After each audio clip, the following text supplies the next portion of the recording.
The DEA Museum? What's DEA stand for?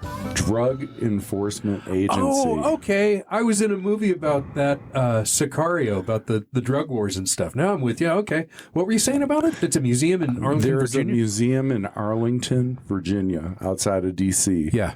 That is the DEA Museum. It's not the most well-attended museum, so you can go there and pretty much be there on your own if you're lucky. And it just shows the history of the different kind of drug and alcohol problems in the United States over the course of, a century and a half, maybe. And what'd you see there? Well, you see laudanum around the Civil War. Right. I see that on like what was that? Yellowstone? Deadwood. I was thinking. Deadwood. I may tap into Yellowstone today. They're having a free marathon. Yeah. And then of course, there's morphine and then heroin, cocaine. Now, hang on. Heroin is this true? It's a trademark from Bayer, and it was like a legit pharmaceutical in Germany to help people detox from morphine. It was one of those things. World War I, that sounds like, maybe, no? Or before? Yeah, maybe a little before, but in that ballpark. Those German scientists, they were busy. Well, I've heard it called the golden age of junkiedom, like the turn of into the 20th century. Well, the percentage of the United States population that was addicted to various substances over the course of, the last century and a half, nearly 2 centuries that's documented is fairly consistent. We think we're in this dark age of drug and alcohol, and the reality is it's just more of the same. Is it something like 10%, would you say? Yeah, I would say 10% at any one time, up to 20%. The reason I said the golden age of junkiedom, all that stuff was legal, I think, and you see these memes and screenshots of, like, baby got a toothache, give him cocaine. Like, oh, exactly. Boy. I don't think that's perfectly safe. It's right. Cocaine's not addictive. Yeah, it was in Coca-Cola. and Coke was very popular. Very popular. And then fast forward, to my era, my era of drugs were pretty much, at least in New Mexico, OxyContin, because I was a practicing physician in the epicenter of, drug addiction in the United States, Espanola, New Mexico. West Virginia has now wrested our crown away from us, unfortunately. So they are now the leading, drug addiction community in terms of, overdose deaths per capita. But when I was in Espanola, OxyContin was the drug du jour, and, people would come in and get monthly prescriptions on their Medicaid cards for Oxy. And, it was preceded by heroin, and now it has been supplanted by fentanyl. Right. Yeah. I run a community center that's all about recovery, and I used to have to clean up needles outside the property here, outside the four walls, and now it's gone to hunks of aluminum foil. And my friend who's been on 3 episodes, who runs the homeless shelter in town, Karina, if you want to go back and listen to those, said that this is something I've had to learn about because I didn't know anything about harm reduction. Yeah. Just the concept of it was, I'm a recovery guy, so it's like it's clean and sober is where I hang. And she has to live in a more nuanced world. And for a long time, their harm reduction involved needle exchanges, giving, if you're insisting on using, at least use it, clean needles. And now she said her business in that is gone. So they use higher quality aluminum foil. They hand that out because if you use old Bazooka Joe bubble gum, you're inhaling all kinds of plastics. And help me with this. Fentanyl is sort of a catch-all phrase now for stuff that's being home cooked and pressed into pill molds and smoked. Is that your understanding? I don't know. Don't know. Okay. I don't know that for sure. I do know that it's cheap to manufacture. The ingredients come from China and then can be manufactured pretty much anywhere. A lot of it's in Mexico. When I was when I was corralled into treatment, that was for me 1994. Intervention? That's what happened to me a couple of years before that. I got pulled over for a speeding the day after Thanksgiving in my friend's upscale Beverly Hills, Michigan neighborhood. Same area that snagged Tim Allen. Gotcha. They got me for speeding, and I'd been smoking pot and, rolled the windows down, and this huge cloud blew out of the car. Yeah. And I wondered if they might have smelled something, So, when 6 cars screamed up and pulled me out of my car and we wrestled, that's when I went to jail. And because wait a second, you're a big fella. You got into it with the cops physically? I won. Oh, boy. Because I ate but here you are. I ate my bag of weed, and I turned to the officers and I said, you don't have anything. They said, this is all on video. And this was in the mid-90s. They were a well-funded police department. Okay. I ended up getting corralled into treatment, and I was put into like a medical doctor, pharmacist, physical therapist, nurse, attorney kind of professional group who all were licensed. Do they call that a diversion? Is that the word they use? That was the first year for the diversion program in Michigan. Okay, well, my question. Yes. How much pot did you eat?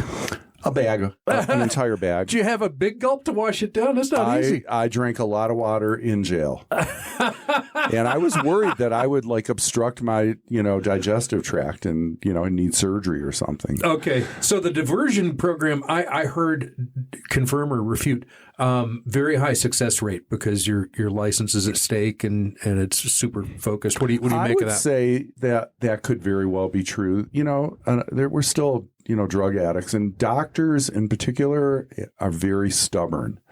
They also come in highly addicted because they have their fingers in the cookie jar. Yes, they're in charge of the cookie jar. Yeah. But the point I wanted to make about fentanyl is that there were a lot of anesthesiologists that were in treatment with me, and they were the ones that had access to fentanyl and sufentanil, as a very restricted anesthesiology only product. So I see. I learned a lot about fentanyl, and then, seeing it emerge, 2 decades later as the drug du jour was mind blowing. And it was a bad drug even then in terms of addiction. Anesthesiology residency programs, if they had 7 spots, they would take 8 people because they knew they were going to lose one to the drug. Could say that again? Okay. So they're about to legitimately train 7 folks. They have 7 spots. Yeah. And they will select 8 candidates. This was back, some time ago. Holy shit. Because sufentanil is such an addictive drug and, major overdose death problem. And it's as we see it today. That back then it was exclusive. Now, someone told me, and I could very well be wrong, so I don't want to, this is hearsay. Yeah, it's murky. I heard it costs $1.80 a day to stay high on fentanyl. That's what I asked Karina. I'm going to circle back to her because she's so enmeshed in this scene, and she's the one that got us crates of Narcan here, and it's the buses here in Albuquerque and Santa Fe have signs on the side that say "Use with a buddy, don't use alone." It's everywhere. Yeah, I asked her the same thing. I said I'm naive. I don't know. My sponsor said that he and I got high in the era of the Golden Trinity, I think the Holy Trinity: weed, booze, and cocaine. That was the menu in the '80s and the early '90s, and now it's all this. And I asked her. I said I'm naive. What does it cost to use fentanyl? And you already said the answer, but she said if you're being taken for a ride by these dealers, it might be $20 a pill, but if you're a smart Costco shopper, it's $1, $1 or $2, right? Cheaper than a cup of coffee, right? So if you bum a couple of dollars out in front of the grocery store, head over to the dealer and then back and forth and back and forth. So that it'll turn your brain to shit. It works very powerfully and very fast. How are the cartels making money? I don't know. Well, it's volume. It's just volume. Okay. And Again, this show is listened to everywhere, but it's recorded in New Mexico, which is a big empty state, and it's only got 2 interstates. Right. I just got back from Los Angeles, and I forgot how many friggin' interstates there are going through that one city. Here we got north-south that goes along the Rio Grande River. That's 25. Yeah. And east-west is 40, which has supplanted the old Route 66. And we are a super busy thoroughfare for trafficking. Yes. Is it the pills or the ingredients for it, do you think? The what? Is it pills people are bringing up through, or the ingredients for the pills, and they make it, taking it to manufacturing centers? I don't know that for sure. Right. I haven't really been up to speed on the fentanyl trade. Yeah. I just know, the consequences of it.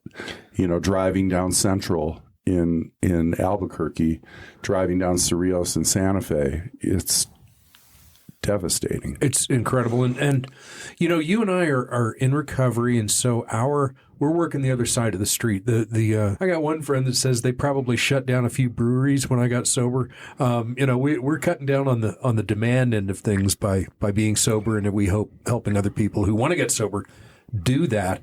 And so the booze and drug industry hasn't made a penny off me in 32 years, knock wood. Right. And so that's the only thing I know of that for sure works is stop using the shit, stop buying it. Well, I had that attitude too. And, my last position in New Mexico was in Pecos, working at a community health center. Okay. And, I'd been in Espanola, I'd been up in Los Alamos, I'd been in Santa Fe. These are different worlds in close proximity to each other, but very different worlds. Yeah. I got this job in Pecos. And we built a new clinic, which was fantastic. What sort of clinic? Oh, it's a community health center, okay. Primary care center. Gotcha. The drug problem there was substantial. I wasn't, being in recovery like yourself, my paradigm is, complete abstinence from mood or mind altering drugs, period. And, if I have surgery and I take a pain pill, that is like as soon as I put it in my mouth, I'm on step 1. There, the medical director wanted to bring in a Suboxone program, which is a type of chemical harm reduction. I had a very hard time. Tell me more about that substance. I'm not an expert on Suboxone other than, it's a prescription that, diminishes your ability to respond to a narcotic and get the high from the narcotic. And it also blocks the withdrawal. So you can develop a dependence on Suboxone that will free you from having to go through narcotic withdrawal. Okay. I had a friend in the 1980s who was on something called Antabuse. Is that still a thing? Antabuse is different. I think it is still a thing. That's an alcohol-focused drug. Right. And that works by making it medically dangerous to drink and unpleasant. Yeah. If you take Antabuse and you drink, you turn bright red and your blood pressure goes crazy and you can die from that. So that's how that one works. Suboxone is more diminishes the craving, diminishes the physical withdrawal, and it's smuggled into prisons. It's aimed at heroin or what's narcotics. Okay, any narcotics. So OxyContin, heroin, probably fentanyl. That whole family of narcotic drugs is again my degree is in fine arts, not this stuff that we're talking about, so I have a lot to learn. So is that related to Narcan, in that there are things that it works on and things that it doesn't work on? Related to Narcan, but different. Okay. So the clinic was orienting itself towards being a Suboxone clinic. I see. I am oriented toward abstinence and recovery. What I want to be open-minded. And when you look at that, and I'm sure Karina would have a strong opinion about Suboxone that might differ from mine. But when you look at the course of history for different drugs and how they've been introduced, like heroin, introduced as an alternative harm reductive to morphine. To Like, morphine. give me a fucking break. Okay, so Sorry. we're gonna no. So you can do that here. Cussing is encouraged. So the building we're in, the Friendship Club in Santa Fe, New Mexico, houses so many fellowships and recovery meetings. It's amazing. But sometime before, it's a building that was a church in the 1950s. And then for some amount of time, we still got some old timers coming in that remember this. It was a methadone clinic. There you go. Now, I don't know much about methadone. Same kind of that is the alternative, the harm reductive to heroin. What does it do if I take methadone? It gets you a little bit high and it protects you from going through physical withdrawal, but it becomes its own addictive things. It doesn't free you from the addiction. It gives you respite. One of my favorite, he's gone now, but one of my favorite musicians, I won't mention his name, guitar player from Texas, put it that way.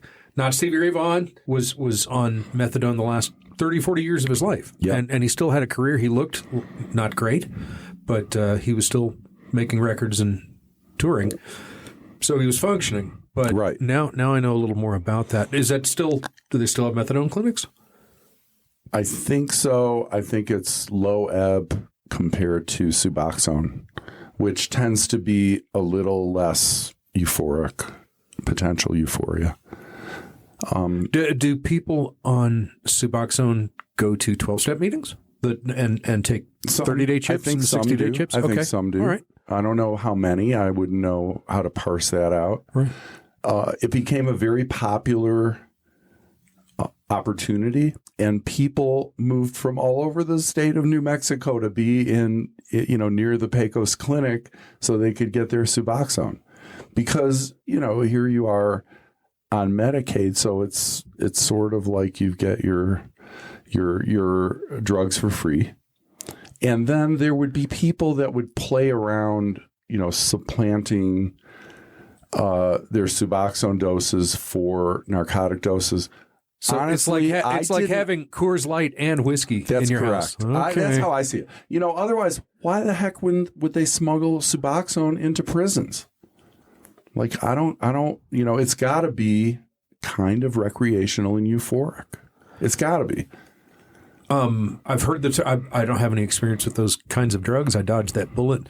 But I have heard the term dope sick. Is that possibly part of the recipe that's going here? through withdrawal. Yeah. And so would you want Suboxone around? Yes. So Better than being dope sick, for sure. yeah, okay. So when I lived in Michigan and dropped out of college in my third year of college, I was at University of Michigan. I wanted to play guitar, wanted to get high, and I got a job at General Motors building Novas. Okay. Novas, Nova, Nova, Omega, Ventura, and Apollo. So it was like the Chevy, the Oldsmobile, now I got the it. Pontiac, Sure. and They gave away a lot of those on The Price is Right. Right, and the Buick. Yeah, it was a mid-level thing. So, Sure. I was making really good money. I was dealing drugs in the plant when they found out I was a college what were you doing student. on the line? What was your job? I did everything. Okay. I was on chassis line. I was on engine line. I was on You're putting those 396s and sub-assembly. stuff in there? I did all that. Great. Sub-assembly to glove box doors and latches. I did all that stuff as a, and I was UAW. Yeah, absolutely. So back in those days, you made a good living. Yeah, I mean, yeah. Detroit was, I think, the greatest example of unskilled people coming out of high school being able to make a real middle-class life for themselves. Yep. Highest per capita private home ownership, which Yep. I think is the greatest measure. And then it was, the story would be like 30 and out. You do 30 years in the plant and out. So I got my job there. And I grew up on, my dad was a car dealer, and so I just have a deep Dad love. was a car dealer. Yeah, what kind of cars in did the he 70s. sell? Well, in the when I was about 8 in 1968, it was Chrysler Plymouth. So he was bringing home Roadrunners and stuff like that. Cool. Yeah, it was really cool. But in the 70s, when I was a teenager and in college, Ford. And so I grew up in a Ford family, and I've owned a million of them. But I'm super sentimental about the big three and that era you're talking about, where a guy could graduate in high school, get a job doing what you did, buy a house. His spouse could stay home or not, depending on what their preference was, put their kids through college. It was a great time. Exactly. Yeah. Healthcare, new car every 2 years. Love it. Vacation home up north, modest Yeah, a vacation little cabin home. for ice fishing and stuff. 100%. Exactly. What a great world. It was a great world. And, Detroit in the 50s and 60s was a thriving city. It was glorious. There's so much of that. Yeah. Slipping downhill, but, at the end, but still fantastic. And you were pretty close to Gibson. Are you a Gibson guy? Oh, totally. I know all about it. I was in that business for a long time on the vintage side. My boss used to go, Fender or Gibson? Come on, which was early on. I wanted to be Freddie King. That didn't work out. Now I'm kind of going through a Telecaster deal. I still have my first guitar, Sherman. Oh, what's that? It's a 1968 Gibson ES335 Sparkling Burgundy. Oh, yeah. I know Beautiful guitar. that finish, and I know the rumors of why they had that finish. Because it was kind of a second. Well, it's some kind of funky looking wood. Right. Yeah. But Great what guitars. a great guitar. Still Great. bought it. I've got my 69. It was not my first guitar, or 70. It's got a volute, but I like to think of it as a 69. It's a great guitar. Awesome. It's got, so I bought mine down on Gratiot from Al's Loans. Yeah. And, Detroit. I opened a store in Southfield, so that's... What? Yeah.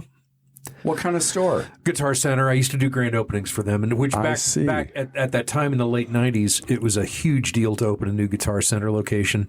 And I remember for a Southern boy, it was a little chilly in January in Southfield. It's not a glamorous place, but I grew up in Southfield. I grew up in right? I grew up in Detroit until 1967, and then came home from summer camp.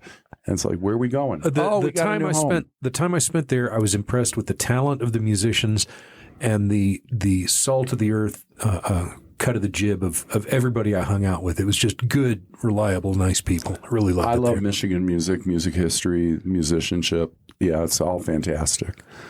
And did they let you have guitars in rehab? I was in treatment for 2 weeks. I negotiated that, inpatient. I was inpatient in treatment in Detroit area with mostly black auto workers because they had great insurance and they were on crack. Yes. They were same here. crackheads. For me, it was Los Angeles, but the crack epidemic had moved through the black community like a chainsaw, and a lot of the guys I got sober with came out of that scene. I didn't feel like I fit in that well. Here I am, like white upper middle class physician. But I learned, one of the things we were talking about heroin, when I was at the auto plants in like 76 and 77, building Novas, there was a subgroup of heroin addicts that all kind of hung out with each other, and they were all kind of like slow moving. But these are workers. Workers. They were showing up every day. Slow moving, kind of fat. They would fix so that they could maintain during the work shift, and then they would load up when they went home. They were among the most reliable employees. So it's more. I have never heard of that profile. They could afford the drug because they were making really good money at the auto plant. So I hear of I don't hear as much these days as I used to about legal drugs in certain European countries. And if they're going to get high, let's at least not have them breaking into people's houses and cars to get the money for it. And let's have them at least seeing a doctor and looking a doctor in the eye once in a while to have a conversation. And that's a system that's not that's not American, and I'm not familiar with it. And it's another way of going through this because, as you said, people are going to get high. People are going to get that shit. Historically, that is what is evidentiary or evidential. Yeah, you can't keep that is what the an addict away shows. From their shit. Right. And there's always a cohort in any population of people that are going to want to be or that will be addicts. So when I was in treatment in like 95, the vast majority of people in treatment with me were black male auto workers, coming off a crack. There was one guy that showed up there and I didn't know that much about crack. Crack is like a diluted cocaine, right? Crack is like a precursor to powdered cocaine that you can smoke. Okay. Like a South American crack equivalent would be pasta. Used to call it pasta, but it's like a precursor. It's before they refine it into. I still got a pretty cocaine bad pasta powder. deal, but not that kind. Yeah, no, I like pasta. So in treatment, there was a guy that had been hospitalized and he'd had an empyema, an infection around his lung. He was dying, and they cut him open and drained it and stabilized him, and then they shipped him into treatment. And nobody wanted to sit next to him because he smelled bad and he was nasty looking. And the treatment center that I was at was kind of nice. It had a really good like lunch buffet and stuff and dinner buffet. So you ate well. And this guy in the first week that he was in treatment, he was like overlapped with me, put on like 10 pounds. Yeah. And his wife brought in clothes for him and he took a shower. And he ended up putting on this Armani suit in the treatment center, and he looked like $1 million. Wow. And it turned out he was like a black real estate magnate in the city. And I ended up talking to him, being friendly with him. Yeah. And he explained, and this is in the mid-90s, that like his last crack run was 70 grand. And the crack run before that was 40 grand. And he knew how much he spent on the drug because he would drive around in his Jaguar and go to ATMs and just throw the receipt in the back seat. So, after the run, he could go back through the back seat and add up like all the money he'd spent. And that was educational for me. Like that's how, crack being like $5 a rock or something to go through that kind of money. I was at my home group in LA last month, and I'd never heard this. Somebody said they called the ATM the Coke machine. Right. Hey, listen, we do 30-minute episodes, and we're kind of heading for the barn here. And thanks. This has been a fantastic episode. And are you still running the clinic down in I'm Pecos? retired. Okay. I'm retired. Congratulations. You won. We built a new clinic. We handed it over to the community, and I don't even know what organization has it. Community Health is taking a big hit under the current regime. So I don't know how, I don't think they are a community health clinic any longer. I see. There's some kind of like Presbyterian Health Services or something like that. I don't know. Well, it was great being out there, though. I really liked it. Thanks for doing that and for a life of service. You really, we didn't talk about you. Maybe we can come back sometime. It's been a great episode, but you really walk the walk. But I love that now you're worried about guitars. What's your latest guitar thing? What are you thinking about these days? Pedal steel guitar. Oh dear Lord, that may be the greatest sounding instrument, but that's a harsh mistress. Choir of angels under your fingertips. Yeah, it's really hard. You got to do something different with each limb independently, and it's very complicated. I'm fortunate that here in Santa Fe we have a internationally famous pedal steel guy. I've become friends with him, so he's helping me, and it's fantastic. I don't know how far I'll get, Sherman, honestly. Oh, no, I've been playing guitar 50 years, and I took up bass a year ago, and it's all I do. I played out last night on bass. It's all I'm thinking about. You need to talk to me about basses because I played bass when I lived in Florida. Yeah. And I applied the same obsessive kind of acquisition collection thing to basses. So I have more basses than most bass players. Since I'm a short scale guy, I'm playing short scale basses. Got some short scales. All right, to be continued. Thank you, Leonard. For sure. It's been a pleasure. Been a pleasure, Sherman. Thank you.